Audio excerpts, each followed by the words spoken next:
प्रेग्नन्सीमध्ये खास करून थर्ड ट्रायमिस्टर म्हणजे 7वा, 8वा आणि 9वा महिना हा खूप महत्त्वाचा असतो आणि या 3 महिन्यामध्ये ना आपले बेबी मूव्हमेंट ट्रॅक करणं खूप महत्त्वाचं असतं.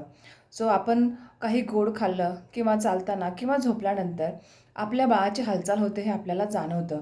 पण तुम्हाला नक्की जर ट्रॅक करायचं असेल तर मग तुम्ही लंच किंवा डिनरनंतर तुम्ही चेक करा. 1 तासाभरात ॲटलीस्ट 4 वेळा तरी मूव्हमेंट झाली पाहिजे.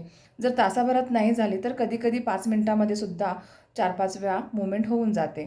तर तुम्हाला जर ट्रॅक करायचं असेल तर तुम्ही असं करू शकता किंवा समजा तुम्हाला जाणवत नसेल बाळाची हालचाल तर तुम्ही काही थोडंसं गोड खाऊ शकता किंवा जरा वॉकिंग करू शकता किंवा डाव्या कुशीवरती झोपून बघू शकता. तर तसं नाही झालं तर मग तुम्ही लंच किंवा डिनरनंतर 2 तासामध्ये 10 वेळा तरी बेबीची मूव्हमेंट झाली पाहिजे याची दक्षता घ्या. आणि जर का 7 ते 8 तास बेबीची मूव्हमेंट नाही झाली तर लगेचच डॉक्टरांकडे व्हिजिट करा. तर व्हिडिओ आवडला तर लाईक करा. Stay happy, stay healthy. Bye.